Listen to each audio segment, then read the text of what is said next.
The annoying neighbor finally took his own life. The witnesses were absolutely certain a fly killed him. A heavy thud shook me awake from my precious weekend sleep. The first thing I heard was a shout from outside the window. So loud that I, even on the 7th floor, heard it distinctly. A fly killed him. All right. Story time. Folks. The summer morning breeze gently rustled the curtains. And I looked around the room. I was the only one still in bed.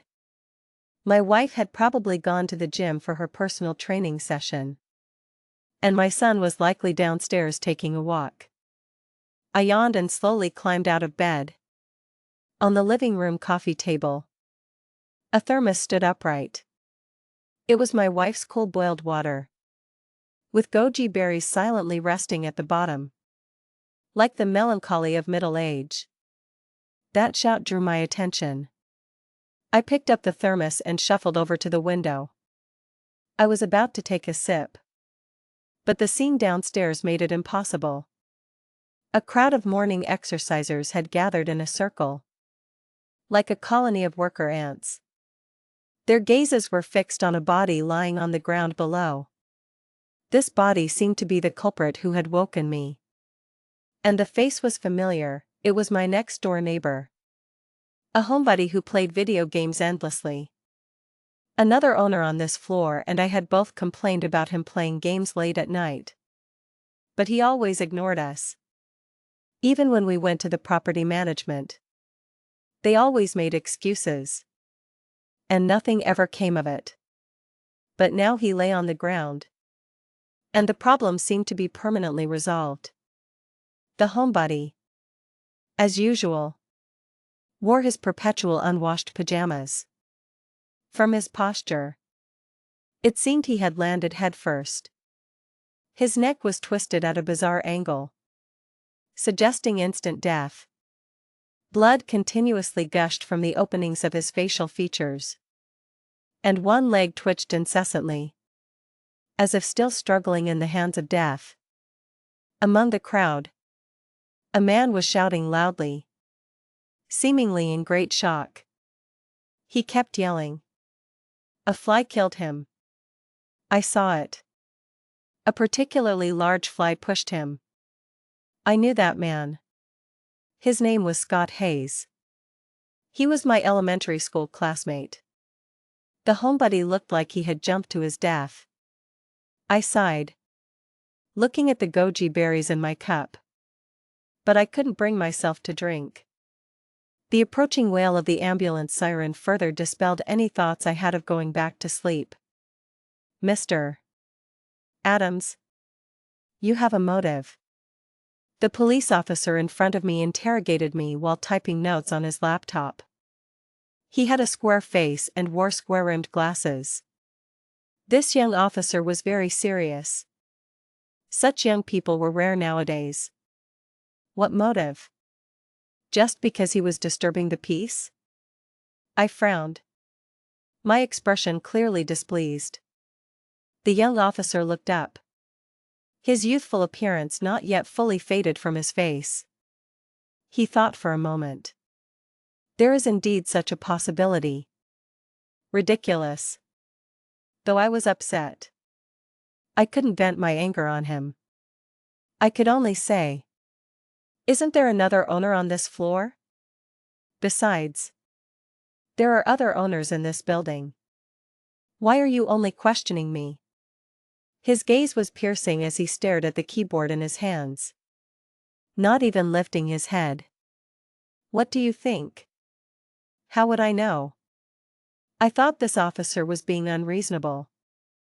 What did a suicidal neighbor have to do with me? Depression was common these days. And jumping from a building was normal. The deceased never communicated with anyone. The only people who could have a motive to kill him are those on your floor. You and the other owner have been complaining about him disturbing the peace. Haven't you? People on other floors have no motive. And the deceased didn't know them. So he wouldn't easily open the door for them. It's impossible for them to have gotten in. What about the other owner?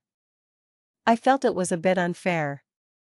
Why hadn't they brought the other owner in for questioning? The other owner is a long-term single. He goes out to walk his dog every morning. At the time of the incident, he was downstairs walking his dog. The image of the woman who walked her dog every day appeared in my mind. I continued to ask.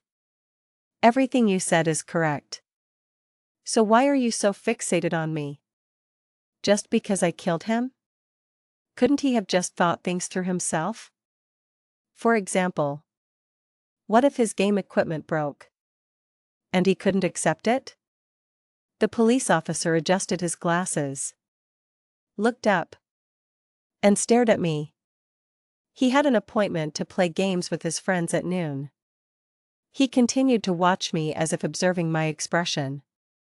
Someone like that has friends? I said with a scoff. It was already evening when I left the police station. The officer told me that surveillance showed my wife and son both had alibis. Before the incident, they both took the elevator downstairs. Only I had no alibi. And no one could prove my innocence. Moreover, my wife's personal trainer confirmed she was with him at the time. However, no fingerprints were found in the deceased's home. So I was released from the police station due to lack of evidence. My good weekend had been completely ruined by that idiotic jumper and the nosy police. In my opinion, it was perfectly normal for that homebody to die from playing games day and night. I took a taxi back to the community gazebo. My son, Alex Adams, was playing chess with an old man. That old man had once been a district-level runner-up in a chess competition. But my son was naturally exceptionally bright. Before high school, he was always at the top of his class. In high school, his grades seemed to slip because he changed schools. His college entrance exam score wasn't enough for his dream university. So he decisively chose to repeat a year. Recently, he seemed to have given up, developing an interest in comics. He even spent a lot of money buying a pile of costumes to attend comic conventions. However, besides academics, he also had other hobbies, which somewhat reassured my wife and me. Checkmate. My son's voice was strong and clear as he moved his chess piece. The district-level chess grandmaster across from him was stunned for a moment, unsure how to make his move. After a long pause, he sighed and said, I wasn't paying attention for a moment. And you've stalemated me. I think I saw Mom having dinner with an uncle at a restaurant today. My son pressed the elevator button, which glowed with a faint blue light. I casually replied, it was probably her gym's personal trainer. My son nodded cautiously. I had been thinking that perhaps what the police officer said made sense.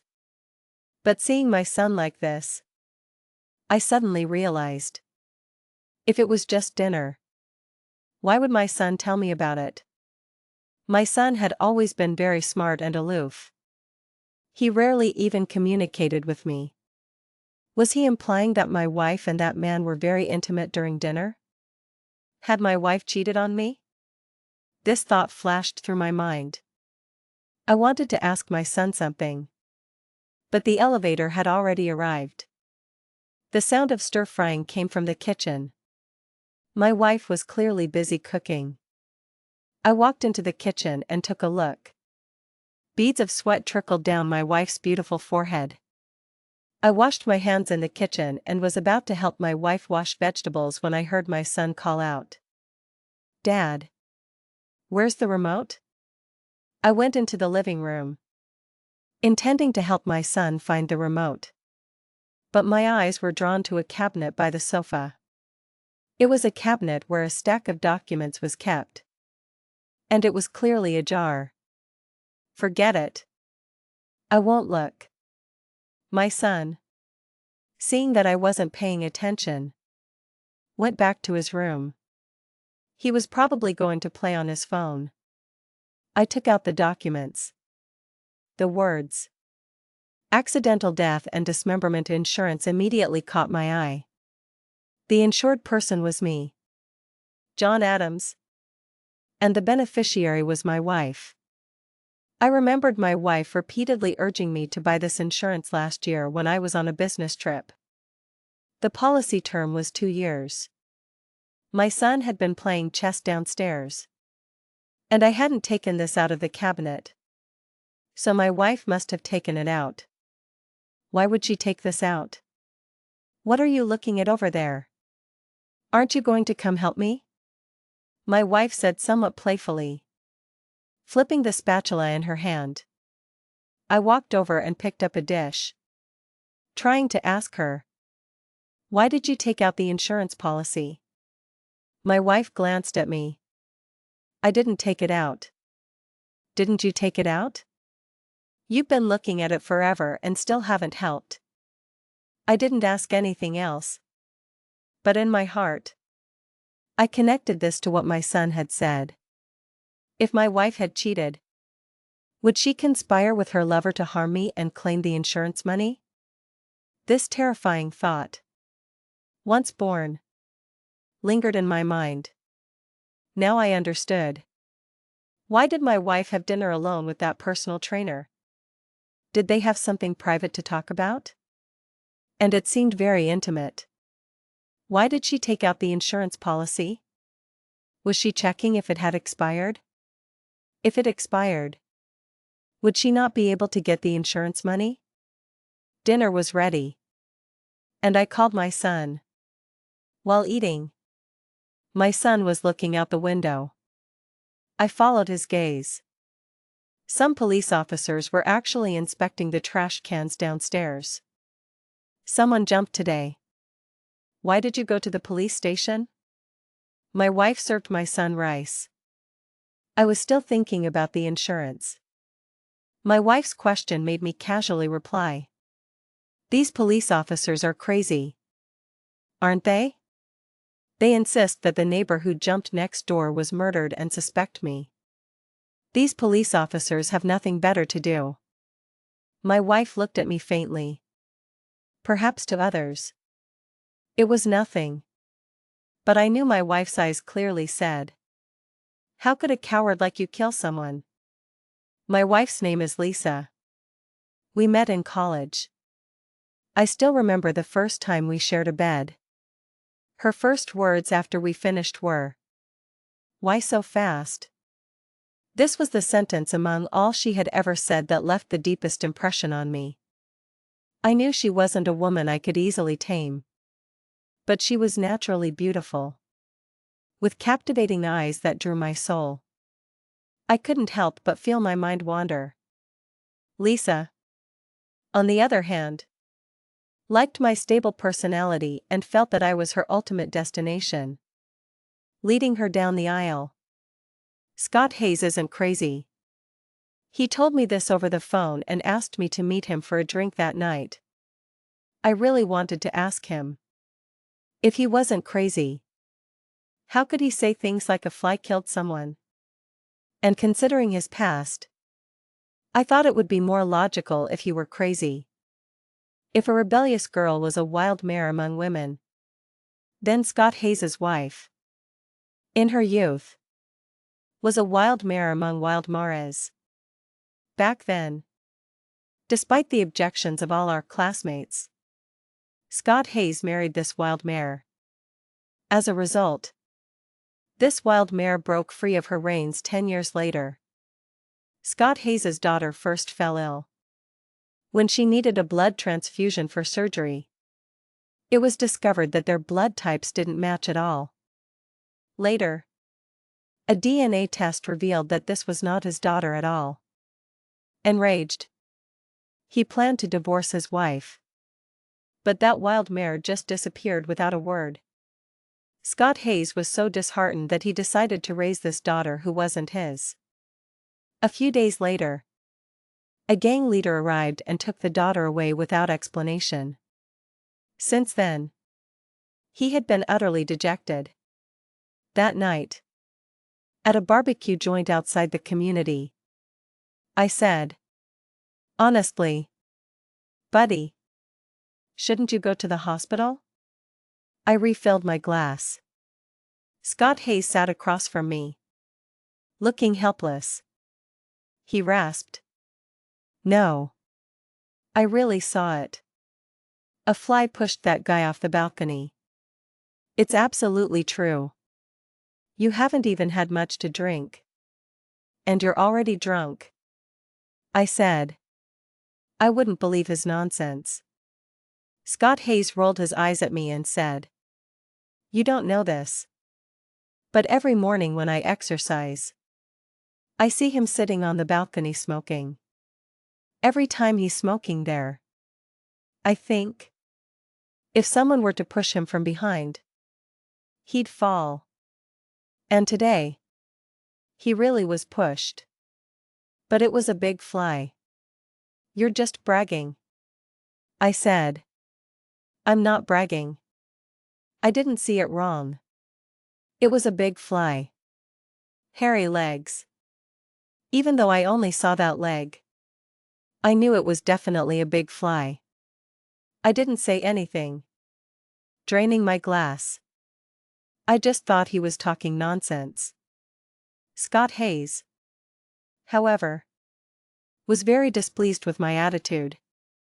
He stood up and yelled, "What if it was a mutant fly caused by nuclear radiation?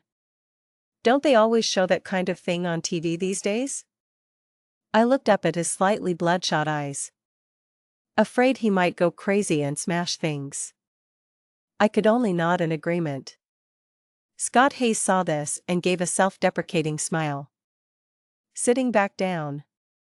At that moment, I saw a glimmer of clarity in his eyes. He sighed. "I know you all think that B******H ran away and I went crazy. But I'm calmer than anyone." I looked at him in surprise. His gaze was deep and melancholic. That memory seemed to flash through his mind. He lit a cigarette and smiled faintly.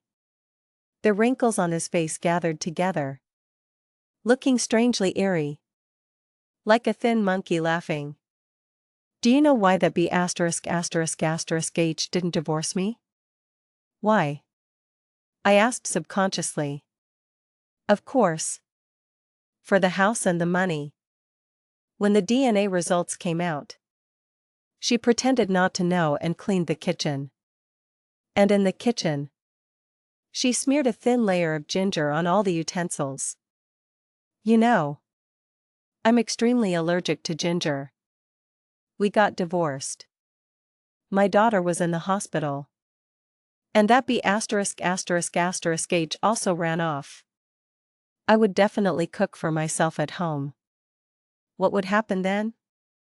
I shivered, my hand gripping the wine glass drenched in cold sweat. Perhaps I wouldn't even have had a chance to call 911 before collapsing. That cold, monkey-like face now held no trace of a smile. Only a hint of iciness. I called the police. The police found records of that person indeed buying ginger. She was suspected of murder. So that B*****H still hasn't dared to show her face. Scott Hayes finished speaking and then collapsed onto the table, vomiting. Had Lisa cheated?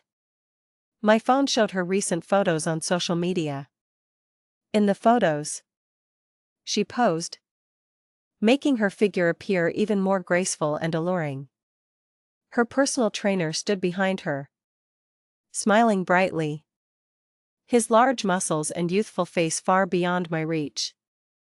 Had my wife, who had been sleeping soundly beside me for over a decade, really cheated? I could hardly imagine it.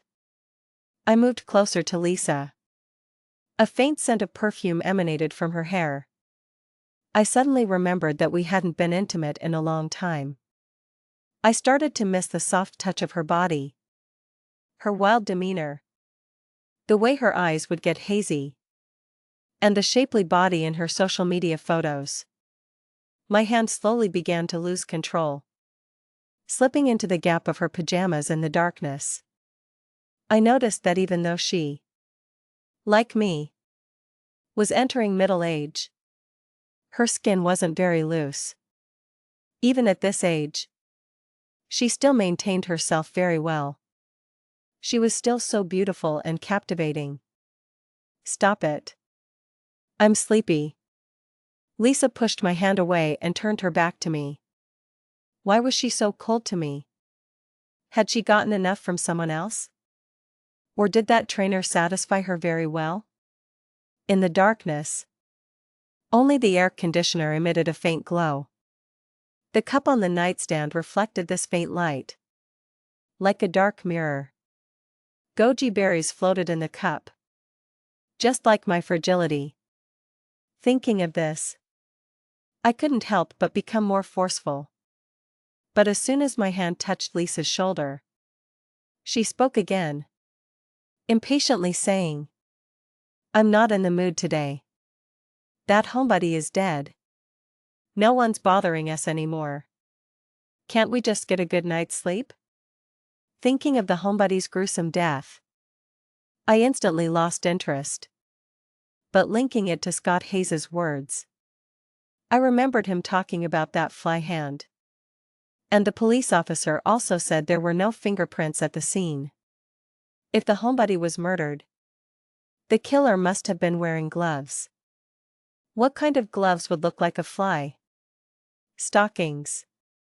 The black stockings my wife usually wears. And it would be perfectly normal for the homebody to open the door for my wife if she wanted to enter his apartment. It would also be easy to avoid the elevator surveillance. Even my wife's alibi could be easily faked. She would just need to go down the elevator and then come back up the stairs. This community was a bit old. Only the elevator had surveillance. And other surveillance cameras were either broken or in blind spots on our floor. My wife's faint snoring drifted to me. I really couldn't imagine how my wife could do such a thing. Although she had a somewhat fiery temper, she certainly wouldn't do something like this. I remembered our last trip. She was so scared of a turkey that she screamed. She didn't even dare to kill a chicken. So how could she kill someone? The accidental insurance policy flashed in my mind, but I couldn't connect any of it. These years, although we weren't rich, we certainly weren't worried about food or clothing. Would my wife commit murder for insurance money? Scott Hayes was arrested. When the police investigated the area, they found no clues related to the jumping incident. However, they did discover a blood-stained towel behind a discarded trash can. The towel was discarded in a crack in a wall corner and was severely weathered, clearly having been there for many years. Scott Hayes had lied to me. His wife hadn't run away. He had killed her. He killed his wife when he discovered the child wasn't his. And he buried her in the suburbs. He also cleaned up the scene, wore gloves, and smeared ginger on the utensils. Then he called the police, creating the illusion that his wife had fled out of fear of committing a crime. Even his wife's parents thought their daughter had been on the run and hadn't contacted them. If the police hadn't been looking for clues for this jumping case, Scott Hayes might have been able to keep this lie going forever. The towel was given to Scott Hayes by his workplace years ago. In his haste after disposing of the body, he dropped the towel into the crack. It only saw the light of day again after many years. The police easily found Scott Hayes by tracing the company name on the towel. His previous criminal record was also uncovered. With almost no effort, Scott Hayes confessed, "I did lie to you last time. But I really saw a fly's leg." Scott Hayes said this to me as he was being led away. It was said that he was very calm when he was arrested. He wasn't silent. Nor was he hysterical. When the police showed him the evidence, he confessed without reservation to killing his wife. The bloodshot eyes seemed to have lessened somewhat. Perhaps that day was a release for him. Scott Hayes's true nature shocked the residents, especially a group of old women chatting together. They even pointed fingers at me, as if I had killed that homebody. Because on the day the homebody died, I was the only one taken by the police for questioning. My son has recently been asking me to help him with the titles of his essays. He said it would give him inspiration. This was something an uncle who visited our house earlier told him. Had he already brought someone home? I really couldn't imagine why everything had turned out this way. Lisa had been working overtime recently. As for whether it was truly overtime, I no longer knew. These past few days, I had been struggling in agony. I kept sitting on the sofa, pondering whether my wife would kill me for the insurance payout, or whether she would kill that homebody for disturbing the peace. Whenever I thought of this, cold sweat would always drench my hands, making them sticky. The phone in my hand felt like a wet bar of soap. If I didn't call the police now, would I suffer an unexpected fate like the homebody? Perhaps there wasn't much time left. Dad, help me with today's essay title. A brand new piece of A4 paper lay on the coffee table. This was what I usually used for work. I picked up a pen and asked, "Why aren't you using your homework notebook? I think this will give me more inspiration." "Oh.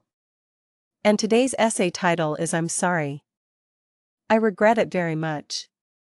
My son looked thoughtful. "Done," I said, putting down the pen. I lit a cigarette and took a deep drag, wondering whether to report my wife. The smoke slowly exhaled from my lungs, and this second-hand smoke drifted towards my son. My son coughed heavily a few times. "So harsh." My son covered his nose. I immediately got up. My son was in high school, and his studies were very demanding. I absolutely had to pay attention to his health. I walked onto the balcony and looked at the myriad of lights in the city. The faint starlight of the night. I sat on the balcony railing. I scrolled through my chat history with Lisa. A decade of married life had made our chat history dry and boring, full of weariness. Almost every sentence was shortened to the bare minimum. Almost every one of Lisa's social media posts was a photo of her at the gym, as if the gym was her home. My son pushed open the balcony door and came over. I put my cigarette aside and asked, "Son, what are you doing out here? Aren't you cold?" My son's face showed a hint of grievance. He said somewhat fearfully, "Dad, the police have been here these past few days. I'm so scared." I smiled indifferently. "Don't be afraid. Your mom lied to you when you were little. The police won't arrest you. Besides, your mom is good at fitness now." "Yeah. So good that she still hasn't come home." I silently took a puff of my cigarette. I didn't want to believe that Lisa had cheated. Nor did I want to believe that Lisa wanted to harm me. I couldn't imagine the days to come. Should I call the police? Would Lisa and I divorce? What about the child? What about the house? My son came to my side. I was afraid he would choke on the smoke, so I moved further out. I sighed. And just as I was about to say something to my son, I looked up and saw a terrifying face. My son's lips were curved in a horrifying smile, and his eyes were full of aggression, like a wild beast. I found it hard to comprehend how such a tender face could wear such a terrifying expression. "I'm sorry, Dad." As my son spoke, I felt a force push me upwards from below. A sense of weightlessness overcame me. In my panic, I was filled with disbelief. My son wanted to kill me. A 19-year-old child already had such strength. When I came to my senses, the balcony railing was already far behind me. I couldn't grasp onto anything. I just stared blankly at my son. His lifeless face filled with a triumphant expression, like a demon grinning. In that instant, I suddenly understood everything. Everything was fixed on that open accidental insurance cabinet. The insurance beneficiary wasn't just Lisa. There was also a hidden beneficiary, my son, Alex Adams. He had always been very smart. If it was my wife who had looked at the accidental insurance, she was meticulous and wouldn't have forgotten to close the cabinet. Moreover, she wouldn't have killed the neighbor just because he was disturbing the peace. Only a young son would have a motive to kill him. The college entrance exam failure was probably not because he changed schools, but because that homebody was too disruptive. My son told me that his college entrance exam failure was only because he changed schools. He was probably planning to kill the homebody at that time. And the so-called fly hand was probably not my wife's stockings, but part of my son's cosplay costume that he had recently used for a comic convention, a pair of gloves. This explained why there were no fingerprints. I was wrong.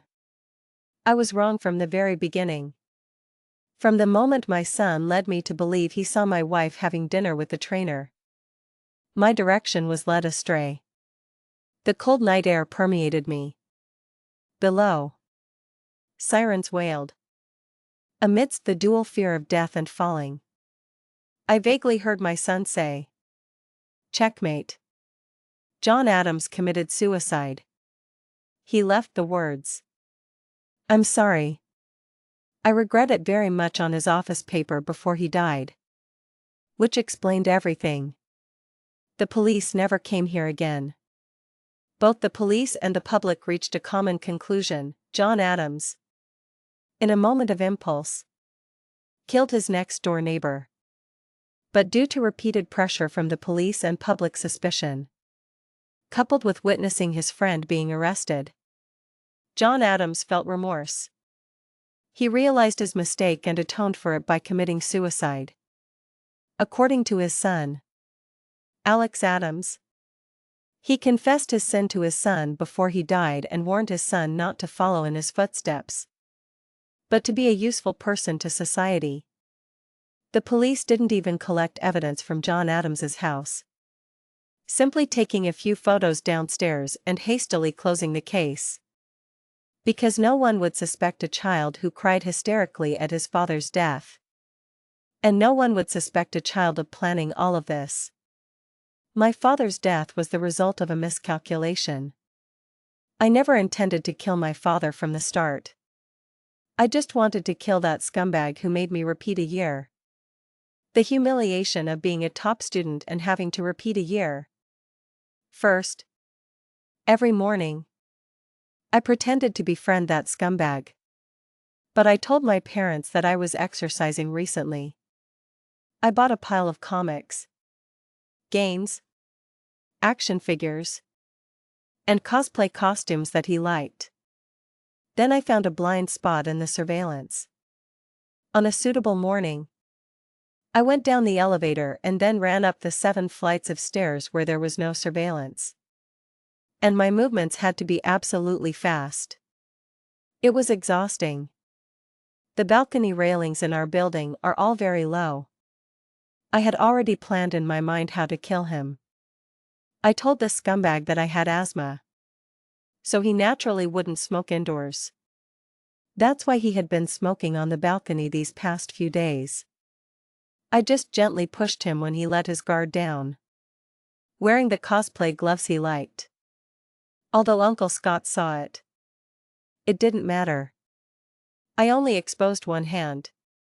And to him, it looked like a fly's leg. No one would believe his nonsense. But when the police came to our door and took my father away, I felt a crisis. These police officers were surprisingly meddlesome this time. Isn't it good that such a useless scumbag is dead? Why bother my father? On the way back from the police station, he was deep in thought. His brow furrowed. I feared he would discover me sooner or later. I had to make something up, telling him that I saw my mother secretly dating someone else, to lead his thoughts to my mother. But this blind move created a very unfavorable outcome for me. Once a lie is exposed, the consequences would burn me. I had to deepen my father's suspicion of my mother. This way, he wouldn't confront my mother and expose my lie. Pulling open the cabinet containing the accidental insurance was a risky move. If my father suddenly turned on my mother, I would definitely be exposed. But I gambled correctly. He didn't. He was afraid that he had no evidence to prove his mother's infidelity, and turning on her would only tip her off and make her more vigilant. This is the mindset of many men, and also the conclusion of my extensive reading in psychology. When my father met with Uncle Scott, it was my most dangerous moment. The police wouldn't connect the fly's leg to my gloves, but my father certainly would. My father returned this time without any unusual behavior, but I couldn't guarantee he wouldn't next time.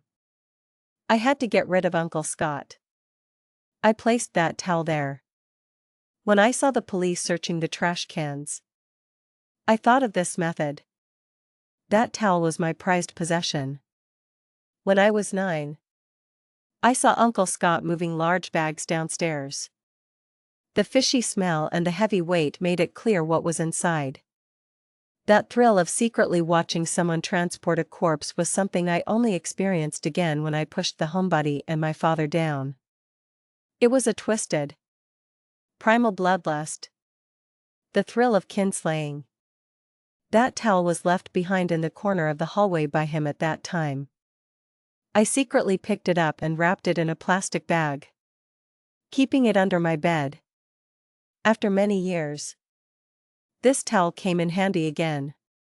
I secretly placed it in the trash can that the police would soon inspect, creating a coincidence.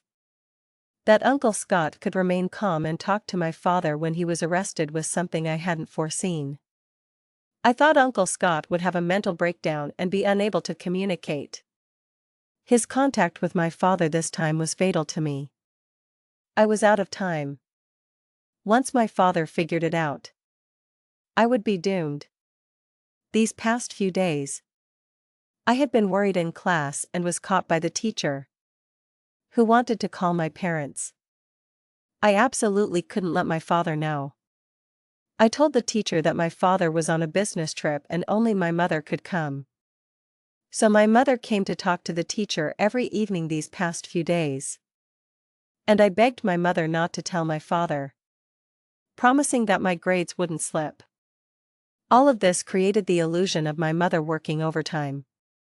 And these past few days, I had my father right, using the titles to maintain his image, coupled with my mother falsely claiming to work overtime these past few days. It further confused my father's thoughts. But I suddenly thought of the previous loophole. I realized I was out of time. My mother knew the accidental insurance's term and amount. So the only person who opened the cabinet with the accidental insurance was me. This was a step I hadn't thought of before. I had no choice. Besides making my father my scapegoat, I had no other options. It was easy to make my father write a confession on an A4 paper. But killing my slightly overweight father wouldn't be as easy as killing that homebody. I coughed a few times in the same manner, trying to force my father to the edge of the balcony. During the process, I was filled with immense regret and pain. But I succeeded. Watching that familiar and heavy body fall to the ground, a feeling I had never experienced before suddenly arose within me. It was a mixture of regret, pain, sadness, madness, and more. An almost masochistic pleasure I had never felt before. The rest was simple. My father's death made me cry hysterically. I was very sad. I loved my father. But I loved myself more. Finally, there was only one thing left. On the 7th day after my father's death, I came to the bridge in front of our community to burn offerings. Flames leaped and danced. Halfway through burning, I pulled out a few pages from my backpack. These were my series of plans. And the pair of cosplay gloves that still had a 1 in 10,000 chance of threatening me. I had to dispose of these things properly. I put the plan into the gloves, preparing to burn them together. I felt a sense of emptiness. I actually wanted to keep these to satisfy my inner sense of crime. Looking back, when did I first plant the seed of murder? It must have been when I saw Uncle Scott transporting the corpse. I had already succumbed to that thrill. But just those few seconds of hesitation. I heard footsteps behind me. I quickly turned around and caught a glimpse of a square face and a shining police badge. That blood-stained towel flashed through my mind. Like a poisoned queen on a chessboard. No way! I exclaimed. I was about to throw the things in my hand into the fire. But it was too late. In an instant, I was tackled to the ground. The things in my hand flew out and disappeared somewhere. The flames in front of me were extinguished by a black police uniform. The ashes scattered into the air like dancing black butterflies. Epilogue, Officer's Log. The father and son bore some resemblance. However, they say sons resemble their mothers, and daughters resemble their fathers. He sat across from me, silent. Compared to his father, John Adams's agitation, Alex Adams was much calmer. Perhaps even eerily still. Reality is more absurd than any novel. Honestly, I only had one lingering doubt that hadn't been resolved. The dust and stains on that towel were completely different from the dust on the wall. There was a clear distinction between the two. If that towel had been in the crack of the wall by the trash can for so long, its degree of weathering should have far exceeded what we found. However, this towel was well preserved. This towel definitely hadn't been there the whole time. It could only mean that someone deliberately placed the towel here to sell Scott Hayes out to the police.